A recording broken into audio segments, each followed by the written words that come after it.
Good morning students. അപ്പോൾ ഈ വീഡിയോയിൽ നമ്മൾ ഡീൽ ചെയ്യാൻ പോകുന്നത് NIOSൻ്റെ ക്ലാസ് 12 ഇംഗ്ലീഷിനകത്ത് 9th ചാപ്റ്റർ, അത് ചാപ്റ്റർ വൈസ് 7 ആവുന്നുള്ളൂ.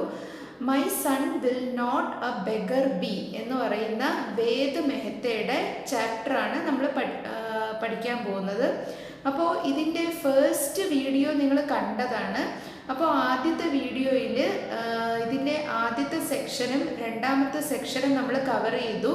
അപ്പോൾ മൂന്നാമത്തെ സെക്ഷൻ്റെ സ്റ്റാർട്ടിങ് വരെയാണ് നമ്മൾ ആദ്യത്തെ വീഡിയോയിൽ പറഞ്ഞു നിർത്തിയത്. അപ്പോൾ ഈ വീഡിയോയിൽ നമ്മൾ തേർഡ് സെക്ഷൻ മുതലാണ് സ്റ്റാർട്ട് ചെയ്യുന്നത്. അപ്പോൾ നമ്മൾ മനസ്സിലാക്കിയതാണ് വേദ് മെഹത്ത 3ാമത്തെ വയസ്സിൽ ഒരു രോഗം, അതായത് മെനിഞ്ചൈറ്റിസ് എന്ന് പറയുന്ന ബ്രെയിനിനെ ബാധിക്കുന്ന ഒരു രോഗത്തോടു കൂടി അദ്ദേഹം ബ്ലൈൻഡായിട്ട് മാറുകയാണ് ഉണ്ടായത്. പിന്നീട് അദ്ദേഹം 15ാമത്തെ വയസ്സിൽ അദ്ദേഹം അമേരിക്കയിലേക്ക് പോവുകയും ഇപ്പോൾ അദ്ദേഹം അമേരിക്കൻ സിറ്റിസൺ ആയിട്ടാണ് ജീവിക്കുന്നത്. ഇപ്പോൾ 86 ഇയേഴ്സ് ഉണ്ട് അദ്ദേഹത്തിന്. അദ്ദേഹം വളരെ പേരുകേട്ട ഒരു റൈറ്റർ ഇൻ ഇംഗ്ലീഷാണ്. അപ്പോൾ നമ്മൾ പറഞ്ഞു വന്നതെന്ന് പറയുന്നത്, അദ്ദേഹത്തിൻ്റെ കുട്ടിക്കാലത്ത് അദ്ദേഹം ഇങ്ങനെ ബ്ലൈൻഡ് ആയതിനു ശേഷം അദ്ദേഹത്തിൻ്റെ അച്ഛൻ ഒരു വളരെ എക്സ്പീരിയൻസ്ഡ് ആയിട്ടുള്ള ഒരു ഡോക്ടറാണ്. അപ്പോൾ അദ്ദേഹത്തിൻ്റെ അച്ഛൻ കാര്യങ്ങൾ ശരിയായ രീതിയിൽ മനസ്സിലാക്കിയിരുന്നു. അപ്പോൾ അദ്ദേഹത്തിൻ്റെ അച്ഛന് ഉറപ്പായിരുന്നു, കാരണം ഈ കാഴ്ച തിരിച്ചു കിട്ടാനുള്ള സാധ്യത പൂർണ്ണമായിട്ടും ഇല്ല എന്നുള്ള കാര്യം വേദ് മെഹത്തയുടെ ഫാദറിന് ഉറപ്പായിരുന്നു. പക്ഷേ എല്ലാ അമ്മമാരെ പോലെയും ഈ ഒരു സത്യം അംഗീകരിക്കാൻ വേദ് മെഹത്തയുടെ അമ്മയ്ക്ക് സാധിച്ചിരുന്നില്ല. അപ്പോൾ ഈ സെക്ഷൻ 3 ഇങ്ങനെയാണ് അതിൻ്റെ ഇൻട്രൊഡക്ഷൻ സ്റ്റാർട്ട് ചെയ്യുന്നത്. Ved's mother had her own ideas on why her son went blind. അതായത് വേദ് മെഹത്തയുടെ മദറിന് സ്വന്തമായിട്ടുള്ള ചില ചിന്തകൾ ഉണ്ടായിരുന്നു. അതായത് അമ്മ വളരെ റിലീജിയസും അന്ധവിശ്വാസവുമുള്ള ഒരു ലേഡിയായിരുന്നു വേദ് മെഹത്തയുടെ അമ്മ. അപ്പോൾ അമ്മ വിചാരിച്ചിരുന്നത് താൻ ചെയ്ത പാപങ്ങളുടെ ഫലമായിട്ടാണ് തൻ്റെ മകന് കാഴ്ചശക്തി ഇല്ലാതെ പോയത് എന്നുള്ള ഒരു ചിന്തയായിരുന്നു അമ്മയ്ക്കുണ്ടായിരുന്നത്. She also had her own methods of treating him. അപ്പോൾ വേദ് മെഹത്തയുടെ അമ്മയ്ക്ക് അവരുടേതായിട്ടുള്ള ചില രീതികളുണ്ടായിരുന്നു ഈ ട്രീറ്റ്മെൻറ്റ് ചെയ്യുന്നതിന്. വാട്ട് വെർ ദേ, അവ എന്തൊക്കെയായിരുന്നു? Did they do him any good, അത് എന്തെങ്കിലും ഫലം ചെയ്തോ എന്നുള്ള കാര്യങ്ങളൊക്കെയാണ് തേർഡ് സെക്ഷനിൽ നമ്മൾ വായിക്കാൻ പോകുന്നത്. അപ്പോൾ ഒന്നും കൂടി പറയാം, ഇത് ഫേസ് ടു ഫേസ് എന്ന് പറയുന്ന വേദ് മെഹത്തയുടെ ഓട്ടോബയോഗ്രഫി അല്ലെങ്കിൽ ആത്മകഥയിൽ നിന്ന് എടുത്തിട്ടുള്ള ഭാഗമാണ്. അപ്പോൾ ഞാൻ വായിക്കാൻ തുടങ്ങുകയാണ്. My mother on the other hand could not convince herself that my sight would never return. അപ്പോൾ അമ്മയ്ക്ക് സ്വയം വിശ്വസിക്കാൻ കഴിഞ്ഞിരുന്നില്ല മകൻ്റെ കാഴ്ചശക്തി ഒരിക്കലും തിരിച്ചു കിട്ടില്ല എന്ന്. She did not have the medical experience of my father and she blamed something in her past for the tragedy. അതായത് അച്ഛൻ ഉണ്ടായിരുന്ന ആ ഒരു മെഡിക്കൽ എക്സ്പീരിയൻസും അറിവും ഒന്നും അമ്മയ്ക്കില്ലായിരുന്നു. മാത്രമല്ല അമ്മ സ്വന്തം പാപങ്ങൾ എന്തോ ആണ് ഇതിന് കാരണമായിട്ട് വന്നിട്ടുള്ളത് എന്നുള്ള ഒരു ധാരണയായിരുന്നു അമ്മയ്ക്കുണ്ടായിരുന്നത്. അടുത്ത paragraph, the family pundit upon whose advice mother had relied almost from her childhood was called in and consulted. അതായത് ഈ അമ്മയ്ക്ക് കുട്ടിക്കാലം മുതൽ അമ്മയ്ക്ക് അറിയാമായിരുന്ന ഒരു പണ്ഡിറ്റ്, ഇവിടെ പണ്ഡിറ്റ് എന്ന് ഉദ്ദേശിച്ചിരിക്കുന്നത് ഒരു ജ്യോത്സ്യനാണ്. അപ്പോൾ ഈ ജ്യോത്സ്യനെ ഈ അമ്മ വിളിച്ചു വരുത്തുകയാണ്. കോൾഡ് ഇൻ എന്നുള്ള വാക്കിൻ്റെ അർത്ഥം വിസിറ്റ് ചെയ്യുക എന്നാണ്. He knows more about religion and science, mother said with pride. അപ്പോൾ അമ്മ അഭിമാനത്തോടെ പറയുമായിരുന്നു, ഈ പണ്ഡിറ്റിന് റിലിജനെ പറ്റിയും അതായത് മതത്തിനെ പറ്റിയും ശാസ്ത്രത്തെ പറ്റിയും ഒക്കെ വലിയ വിവരമാണെന്ന് അമ്മ വളരെ അഭിമാനത്തോടെ പറയുമായിരുന്നു. Than any other pundit in our province. മറ്റ് ജ്യോത്സ്യന്മാരെ പോലെയൊന്നും അല്ല ഈ ജ്യോത്സ്യന് ഒത്തിരി കാര്യങ്ങളൊക്കെ അറിയാമെന്ന് അമ്മ പറയുമായിരുന്നു. I was taken before him and for a long time I sat in my mother's lap while he was lost in thought. അപ്പോൾ വേദിനെ ഈ ജോൽസിൻ്റെ മുമ്പിൽ കൊണ്ടുവന്നു. വളരെയധികം നേരം വേദ് അമ്മയുടെ മടിയിൽ തന്നെ ഇരിക്കുകയായിരുന്നു. ആ സമയത്ത് ഈ ജോത്സ്യൻ എന്തോ ചിന്തിച്ചിരിക്കുന്നുണ്ടായിരുന്നു. അടുത്ത line, after A while he took my hand and examined the lines. അപ്പോൾ കുറച്ച് കഴിഞ്ഞപ്പോൾ ഈ ജോത്സ്യൻ വേദിൻ്റെ കൈ വാങ്ങിയിട്ട് കൈരേഖകളൊക്കെ പരിശോധിച്ചു. Then he looked at mother's and he studied her forehead. അപ്പോൾ അമ്മയുടെ കൈയും പരിശോധിച്ചു, പിന്നെ അമ്മയുടെ നെറ്റി പരിശോധിച്ചു. മംബ്ലിങ് സ്റ്റഡിലി, എന്തൊക്കെയോ ഇങ്ങനെ അവ്യക്തമായിട്ട് ഇങ്ങനെ പറഞ്ഞുകൊണ്ടേയിരുന്നു. മംബ്ലിങ്, MUMBLING, മംബ്ലിങ് എന്ന് പറഞ്ഞാൽ അവ്യക്തമായിട്ട് സംസാരിക്കുക എന്നാണ് അർത്ഥം. സ്റ്റഡിലി എന്ന് പറഞ്ഞാൽ നിർത്താതെ.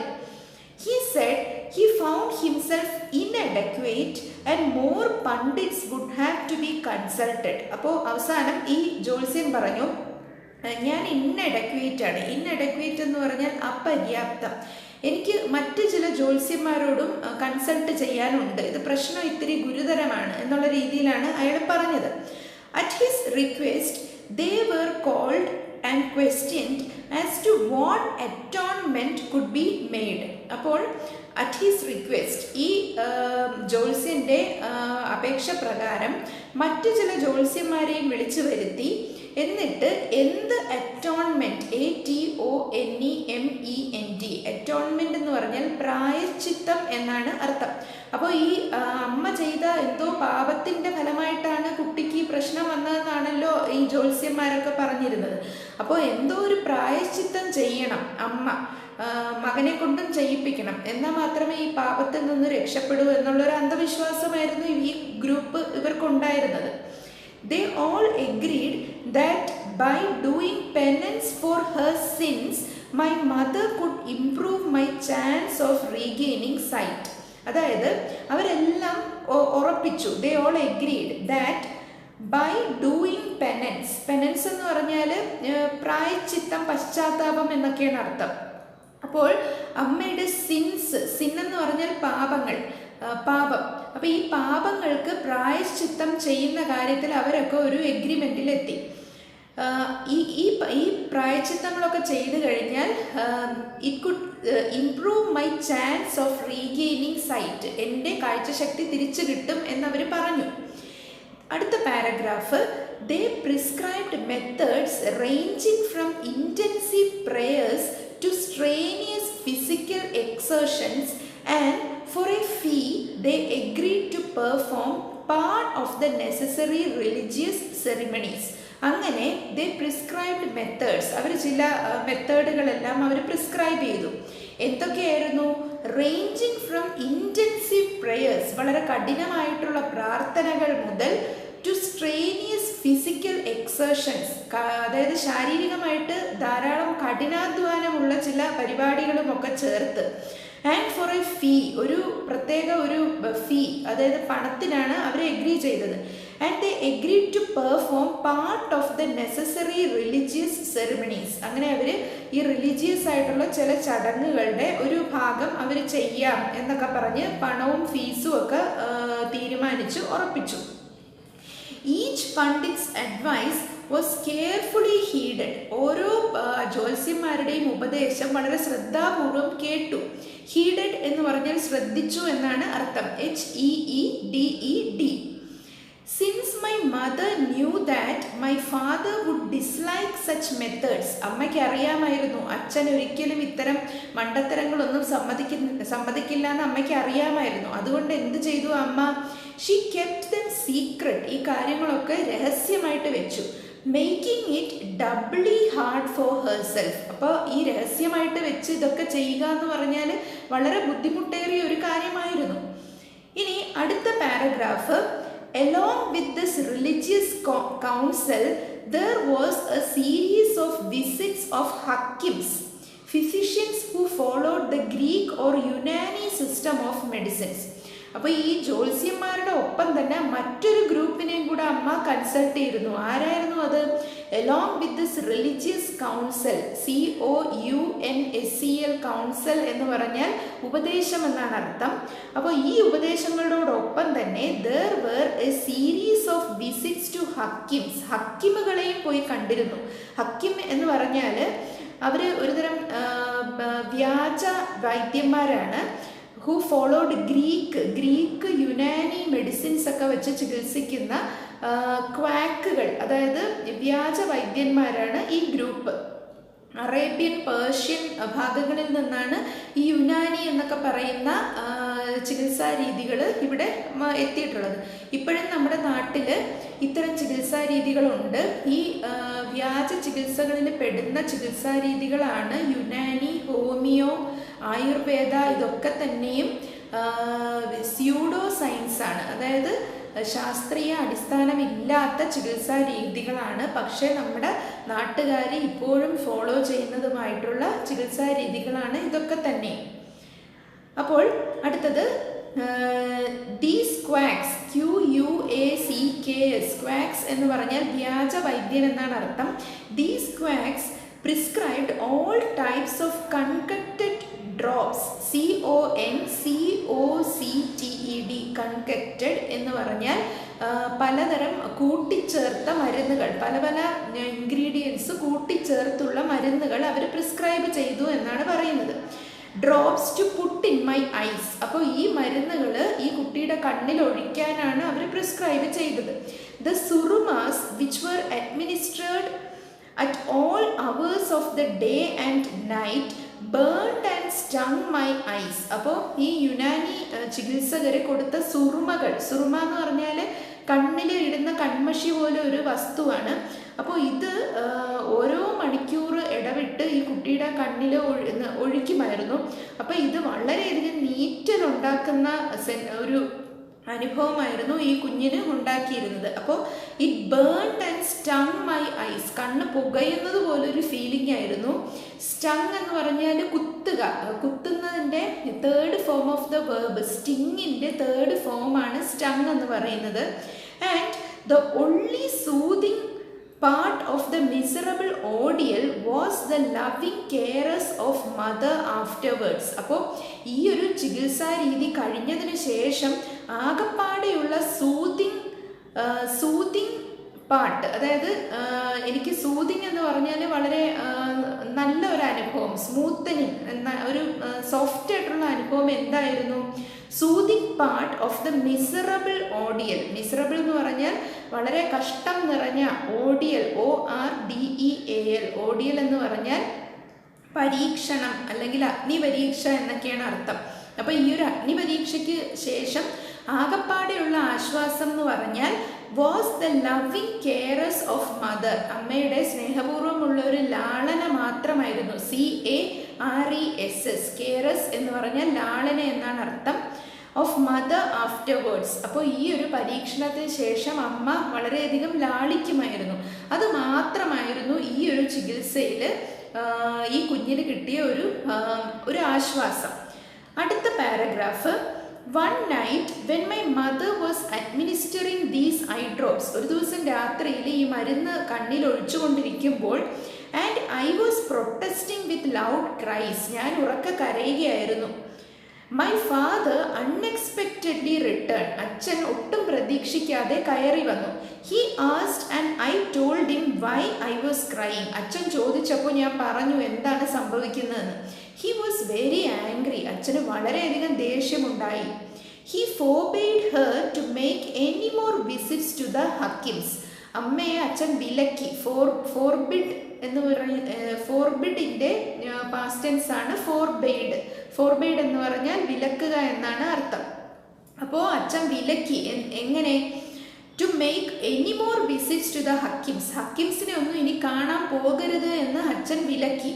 And strictly prohibited the purchase of any more surmas, ഇനി ഒരു സുറുമയും വാങ്ങരുത് എന്നും അച്ഛൻ വിലക്കി. Then he gently lifted me from her arms and took me away. അതിനുശേഷം അച്ഛൻ ഈ കുഞ്ഞിനെ അമ്മയുടെ കയ്യിൽ നിന്ന് എടുത്തുകൊണ്ട് പോയി. With steady hands he bathed my stinging eyes. അപ്പോൾ നിർത്താതെ അദ്ദേഹം വെള്ളം കൊണ്ട് ഈ കുഞ്ഞിൻ്റെ കണ്ണ് കഴുകി കൊടുത്തു. സ്റ്റിങ്ങിങ്, അതായത് ഈ പുകഞ്ഞു കൊണ്ടിരുന്ന കണ്ണ് കഴുകി കൊടുത്തു. After this incident, even though we stopped going to Hakims, now and then the applications of surumas continues till I was 11. അപ്പോൾ ഈ ഒരു അനുഭവത്തിന് ശേഷം ഈ ഹക്കിമുകളെ കാണാൻ പോകുന്നതൊക്കെ നിർത്തി. എന്നാലും 11 വയസ്സാവുന്നവരെയും വല്ലപ്പോഴും ഒക്കെ ഈ സുറുമ പരിപാടി അമ്മ ചെയ്യുമായിരുന്നു. ആൻഡ് അടുത്ത line, but they were very mild and my mother always obtained my consent in advance. പക്ഷെ പിന്നീട് ഉപയോഗിച്ച സുറുമകളൊന്നും അതുപോലെ പുകയുന്ന സുറുമകളായിരുന്നില്ല. ചെറിയ മൈൽഡ് എന്ന് പറഞ്ഞാൽ വളരെ ലൈറ്റ് ആയിട്ടുള്ള ഒരു നീറ്റൽ മാത്രമേ ഉണ്ടായിരുന്നുള്ളൂ. മാത്രമല്ല ഈ കുഞ്ഞിൻ്റെ അനുവാദം ചോദിച്ചിട്ട് മാത്രമേ അമ്മ ഇത് ചെയ്യുമായിരുന്നുള്ളൂ. അപ്പോൾ ഇതോടുകൂടി സെക്ഷൻ 3 അവസാനിക്കുകയാണ്. ഇനി നമ്മൾ സെക്ഷൻ 4ലേക്കാണ് പോകുന്നത്. സെക്ഷൻ 4ൻ്റെ ഇൻട്രൊഡക്ഷൻ ഇങ്ങനെയാണ് കൊടുത്തിരിക്കുന്നത്. How did Ved's father deal with his son's blindness. എങ്ങനെയാണ് വേദിൻ്റെ ഫാദർ തൻ്റെ മകൻ്റെ അന്ധതയെ ഡീൽ ചെയ്തത്. ഇങ്ങനെയാണ് ഈ സെക്ഷൻ തുടങ്ങുന്നത്. I remember other little test my mother puttu me through. അപ്പോൾ അമ്മ മറ്റു ചില ടെസ്റ്റുകൾ ചെയ്യുമായിരുന്നു. എന്തൊക്കെയായിരുന്നു? One day she perceived that just before I arrived at a closed door, I would stop and reach for the handle to open it. ഒരു ദിവസം അമ്മ ഒരു കാര്യം ശ്രദ്ധിച്ചു. എന്താണ്? ഈ കുഞ്ഞ് ഒരു പ്രത്യേക വാതിലിൻ്റെ അടുത്ത് എത്തുമ്പോൾ കൈ നീട്ടി ആ ഡോർ ഹാൻഡിലിൽ പിടിക്കുന്നതായിട്ട് ശ്രദ്ധിച്ചു. She began letting me go about the house by myself and she discovered that I seldom ran into things. അപ്പോൾ അമ്മയ്ക്ക് എന്തോ സംശയം തോന്നിയിട്ട് അമ്മ ഈ കുഞ്ഞിനെ ഒറ്റയ്ക്ക് വീട്ടിൽ കറങ്ങി നടക്കാൻ അനുവദിച്ചു. അപ്പോൾ അമ്മ മനസ്സിലാക്കി, അതായത് ഈ കുഞ്ഞ് ഒരിടത്തും തട്ടിത്തടഞ്ഞ് വീഴുന്നൊന്നും ഇല്ല. പക്ഷെ അതിൻ്റെ യഥാർത്ഥ കാരണം എന്ന് പറഞ്ഞാൽ ഈ കുട്ടിക്ക് ഈ വീടിൻ്റെ എല്ലാ ഭാഗങ്ങളും നല്ല പരിചയം ഉണ്ടായിരുന്നു. അതുകൊണ്ടാണ് കുട്ടി ഒരിടത്തും തട്ടാതിരുന്നത്. പക്ഷേ അമ്മ എന്താണ് വിചാരിച്ചത്? She credited the hakim and the stinging drops, but every evening she would hold her hand up before my face and ask me to tell her where it was. അപ്പോൾ അമ്മ വിചാരിച്ചത് ഈ ഹക്കിമിൻ്റെ ഈ സുറുമയുടെ ഒരു ഗുണമാണ്, ഈ കുട്ടിക്ക് കാഴ്ച ചെറുതായിട്ട് കാണുന്നുണ്ട് എന്നാണ് അമ്മ തെറ്റിദ്ധരിച്ചത്. അപ്പോൾ അമ്മ എന്ത് ചെയ്തു? കാഴ്ച ഉണ്ടോ എന്ന് പരിശോധിക്കാനായിട്ട് അമ്മയുടെ കൈ ഈ കുഞ്ഞിൻ്റെ മുഖത്തിൻ്റെ മുകളിൽ ഒരു ഭാഗത്ത് വെച്ചിട്ട്, അതായത് മുകളിൽ ഇങ്ങനെ ഉയർത്തിപ്പിടിച്ചിട്ട് എൻ്റെ കൈ എവിടെയാണ് എന്ന് ഈ കുഞ്ഞിന് കണ്ടുപിടിക്കാൻ പറ്റുമോ എന്ന് ടെസ്റ്റ് ചെയ്ത് നോക്കുമായിരുന്നു. She use to shake her hand before me. അപ്പോൾ ഈ അമ്മ ഈ കുഞ്ഞിൻ്റെ മുഖത്തിന് നേരെ ഫ്രണ്ടിൽ എവിടെയെങ്കിലും കൈ ഇങ്ങനെ വെച്ചിട്ട് കൈ ശക്തിയായിട്ട് ഷെയ്ക്ക് ചെയ്യുമായിരുന്നു. അപ്പോൾ എന്താണ് സംഭവിക്കുക? So that myriads of pores next to, below and above my ears could feel her hand even when it was a foot away. അപ്പോൾ MYRIADS, മിറിയാഡ്സ് എന്ന് പറഞ്ഞാൽ അസംഖ്യം എന്നാണ് അർത്ഥം. അപ്പോൾ ഈ ചെവിയിലുള്ള അസംഖ്യം ചെറു സുഷിരങ്ങൾ, അതായത് ഈ ഒരു സെൻസ് ഇല്ലെങ്കിൽ മറ്റ് സെൻസുകൾ വളരെ ഷാർപ്പായിരിക്കും. അപ്പോൾ ഈ കുഞ്ഞിന് കാഴ്ച ഇല്ലാത്തത് കൊണ്ട് കേൾവി വളരെ ഷാർപ്പായിരുന്നു. അപ്പോൾ ഈ അമ്മ കൈ ഷെയ്ക്ക് ചെയ്യുമ്പോൾ ആ ശബ്ദം ഈ കുട്ടിക്ക് ഒരു അടി ദൂരെയാണെങ്കിൽ പോലും മനസ്സിലാകുമായിരുന്നു. When it was a foot away, the air currents helped me to spot it. അതായത് ഈ കാറ്റ് അടിക്കുന്നത് ഈ കുട്ടി ഈ കൈ എവിടെയെന്ന് സ്പോട്ട് ചെയ്യാൻ ഈ കുട്ടിയെ സഹായിച്ചിരുന്നു. But she wasn't satisfied with this. പക്ഷേ ഈ പരീക്ഷണം കൊണ്ടൊന്നും അമ്മ സാറ്റിസ്ഫൈഡ് ആയിരുന്നില്ല. അപ്പോൾ ഈ കുട്ടി കൃത്യമായിട്ട് പറയുമായിരുന്നു അമ്മയുടെ കൈ എവിടെയാണെന്ന്. പക്ഷെ അമ്മ ധരിക്കുന്നത് കാഴ്ച കിട്ടുന്നുണ്ട് എന്നായിരുന്നു. She wanted me to tell her whether the light was on or off. അമ്മ വേറെയും ചില പരീക്ഷണങ്ങൾ ചെയ്യുമായിരുന്നു. അതായത് ലൈറ്റ് ഇപ്പോൾ ഓൺ ആണോ ഓഫ് ആണോ എന്ന് ഈ കുട്ടിയെ കൊണ്ട് പറയിക്കുമായിരുന്നു. പക്ഷേ ഈ കുഞ്ഞ് എങ്ങനെയാണത് മനസ്സിലാക്കിയിരുന്നത്? When I failed this test she was unhappy again. അപ്പോൾ ഈ ലൈറ്റ് ഓൺ ആണോ ഓഫ് ആണോ എന്നൊക്കെ ചെക്ക് ചെയ്യുമ്പോൾ കുഞ്ഞിന് തെറ്റിപ്പോവുകയാണെങ്കിൽ അമ്മ വളരെ സങ്കടപ്പെടുമായിരുന്നു. But I soon caught on and would listen for the click of the switch and then tell her. പക്ഷേ ഈ കുഞ്ഞിന് പെട്ടെന്ന് തന്നെ അവനൊരു ടെക്നിക്ക് കണ്ടുപിടിച്ചു. അതായത് സ്വിച്ച് ഇടുകയും ഓഫ് ചെയ്യുകയും ചെയ്യുമ്പോൾ ആ ക്ലിക്കിംഗ് ശബ്ദം കേൾക്കുമ്പോൾ അവനത് കൃത്യമായിട്ട് ലൈറ്റ് ഓൺ ആണോ ഓഫാണോ എന്ന് പറയാൻ പഠിച്ചു. Sometimes she would flip the switch very rapidly time and again, and I would always count the clicks and give her the right answer. അപ്പോൾ ഈ അമ്മ എന്ത് ചെയ്യും, വളരെ ഫാസ്റ്റായിട്ട് സ്വിച്ച് ഇടുകയും ഓഫ് ചെയ്യുകയും ചെയ്യും. പക്ഷേ കുഞ്ഞെന്ത് ചെയ്തു, ആ ക്ലിക്സിൻ്റെ ശബ്ദം കൗണ്ട് ചെയ്തിട്ട് ഓൺ ആണോ ഓഫ് ആണോ എന്ന് കൃത്യമായിട്ട് പറഞ്ഞു കൊടുത്തു. അപ്പോൾ ഇവിടെ ഒരു ഫ്രേസ് ഉണ്ട്, time and again. Time and again എന്ന് പറഞ്ഞാൽ എഗെയിൻ ആൻഡ് എഗെയിൻ എന്നാണ് അർത്ഥം. അടുത്ത paragraph, although in my case there was an obstacle that seemed unsurmountable, father was determined to try everything. പക്ഷേ ഈ കുഞ്ഞിൻ്റെ കാര്യത്തിൽ വളരെ കഠിനമായിരുന്നു കാര്യങ്ങൾ. There was an obstacle that seemed unsurmountable. Unsurmountable എന്ന് പറഞ്ഞാൽ തരണം ചെയ്യാനാവാത്ത ഒരു തടസ്സമുണ്ടായിരുന്നു. obstacle എന്ന് പറഞ്ഞാൽ തടസ്സം എന്നാണ് അർത്ഥം. Father was determined to try everything. അപ്പോൾ വേദിൻ്റെ ഫാദർ വളരെ കാര്യങ്ങൾ അറിയാവുന്ന ഒരു ഡോക്ടറാണല്ലോ. അപ്പോൾ അദ്ദേഹം എല്ലാ വഴികളും പരീക്ഷിക്കാൻ തയ്യാറായിരുന്നു. He read all available literature on blindness. അന്ധതയെ പറ്റിയിട്ടുള്ള സകല പുസ്തകങ്ങളും അദ്ദേഹം വായിച്ചു. He learned that almost all India's blind people had turned to begging for the livelihood. അദ്ദേഹം മനസ്സിലാക്കിയത് എന്താണ്, ഇന്ത്യയിലുള്ള അന്ധത ബാധിച്ച ആൾക്കാരെല്ലാം തന്നെയും ഭിക്ഷാടനമാണ് പിന്നീട് ജീവിതമാർഗമായി സ്വീകരിച്ചത്. or had become owners of pan and beedi shops. അവർ മാത്രമല്ല മുറുക്കാൻ, അതായത് മുറുക്കാൻ കടകളും ബീഡി ഷോപ്പ്, ബീഡി കടകളുമൊക്കെയാണ് പിന്നീട് നടത്തിയിരുന്നത്. And spend their days rolling nuts and condiments in a betel leaf or tobacco in a cigarette paper. അപ്പോൾ അവർ അവരുടെ ദിവസങ്ങൾ തള്ളി നീക്കിയിരുന്നത് റോളിംഗ് നട്ട്സ്, പലതരം നട്ട്സ്, ഈ വെറ്റില, ബീറ്റൽ ലീഫ് എന്ന് പറഞ്ഞാൽ വെറ്റില എന്നാണ് അർത്ഥം. പിന്നെ കോണ്ടിമെൻറ്റ്സ് എന്ന് പറഞ്ഞാൽ പലതരം മസാലകൾ, പലതരം ഇൻഗ്രീഡിയൻസ്, ഇതൊക്കെ വെറ്റിലയിൽ വെച്ച് പൊതിഞ്ഞ് ആൾക്കാർക്ക് കൊടുക്കുകയും tobacco in a cigarette paper, cigarette പേപ്പറിൽ പുകയില വെച്ച് കൊടുക്കുകയും അങ്ങനത്തെ ജോലികളായിരുന്നു ഇവർ ചെയ്തിരുന്നത്. He was determined that this was not going to be the fate of his second son, and he started corresponding with many of the prominent educational authorities asking for their advice. അപ്പോൾ അദ്ദേഹത്തിന് തൻ്റെ മകൻ ഒരിക്കലും ഈ വഴിയിലേക്ക് പോകരുത് എന്ന് അദ്ദേഹത്തിന് നിർബന്ധമുണ്ടായിരുന്നു. അതുകൊണ്ട് തന്നെ അദ്ദേഹം പല പല എഡ്യൂക്കേഷണൽ അതോറിറ്റീസ്, അതായത് വിദ്യാഭ്യാസത്തിൻ്റെ അതോറിറ്റി, പല ഉദ്യോഗസ്ഥന്മാരെയും അദ്ദേഹം നിരന്തരം എഴുത്തുകളിലൂടെ കോണ്ടാക്ട് ചെയ്തുകൊണ്ടിരുന്നു. കറസ്പോണ്ടിങ് എന്ന് പറഞ്ഞാൽ എഴുത്തുകളിലൂടെ കോണ്ടാക്ട് ചെയ്യുക എന്നാണ് അർത്ഥം. പക്ഷെ എന്താണ് സംഭവിച്ചത്? The replies were not optimistic. പക്ഷെ അദ്ദേഹത്തിന് ശുഭാപ്തി വിശ്വാസം കൊടുക്കുന്ന മറുപടികളൊന്നും വന്നില്ല. അവസാനം, for the blind the educational facilities and personnel were limited. അന്ധത ബാധിച്ചവർക്ക് വേണ്ടി ഇന്ത്യയിൽ എഡ്യൂക്കേഷണൽ ഫെസിലിറ്റീസും പേഴ്സണൽ, PERSONNEL, പേഴ്സണലിൻ്റെ അർത്ഥം ഉദ്യോഗസ്ഥർ എന്നാണ്.